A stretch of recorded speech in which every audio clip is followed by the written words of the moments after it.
Welcome back to my channel. It's the story of deception, Pastor Kelly, here with another video. Today's video, we will ask the question, is the Christian view on the Sabbath correct? Well, there's 4 things that identifies and shows the difference between the Christian view and God's view of the Sabbath.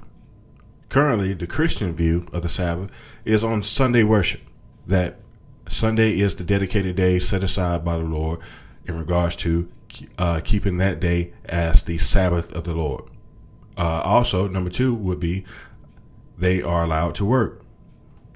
Nobody chastise them or command them not to work. And you may have a little sprinkle of folks here and there that will try to justify themselves as if they don't do any work, like the company Chick-fil-A. But most people subscribe to or don't hold or chastise people for working if they choose to work on that day. Number 3 and 4, doing your own pleasures and speaking your own words.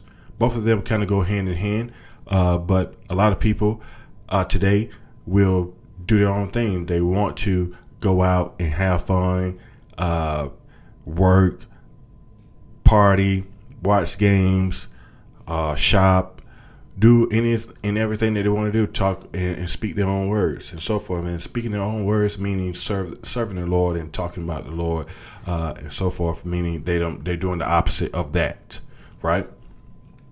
And so that's the Christian view at a high level, right? But let's see what the Word of God say. Deuteronomy chapter 4, verse 14 reads, and it reads, "But the 7th day is the Sabbath of the Lord thy God.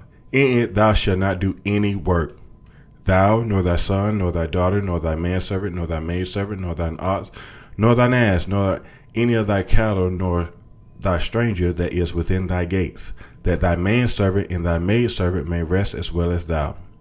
So we see clearly that by that verse, we are told not to work. We're not allowed to do anything. And anybody connected to us, such as if we go shopping or do those things, we're causing other people to work. Not that they're your direct manservant or maidservant, but we're causing those people to work. And so it's also being disobedient to what the Word of God say, because he's saying that everyone should rest, have a moment of rest. And that's exactly what we should do. All right.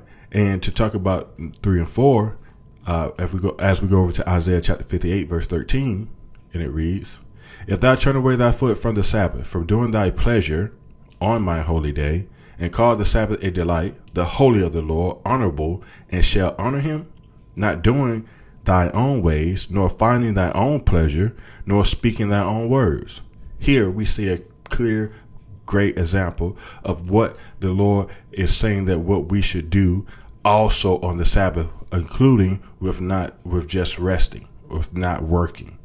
He's saying that, hey, don't speak your own things. Don't do your own things. Don't go out and try to just waste time in enjoying yourself, enjoying the life of this world. Not that you can't enjoy the life, but rest and think of me.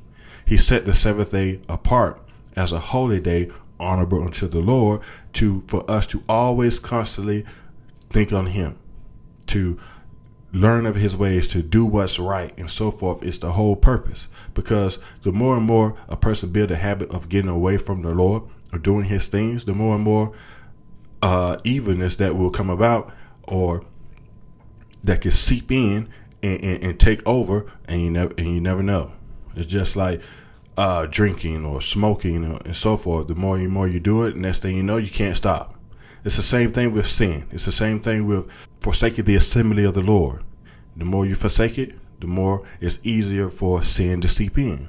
But you keep company with one another, then you're able to overcome in that time of trouble.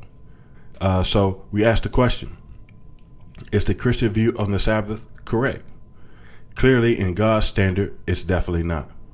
We should adhere to God's standard as always. Alrighty, guys, like, share the video, leave a comment below, turn your notification bells on, and subscribe right now. It's the story of deception, Pastor Kelly, and I'm out.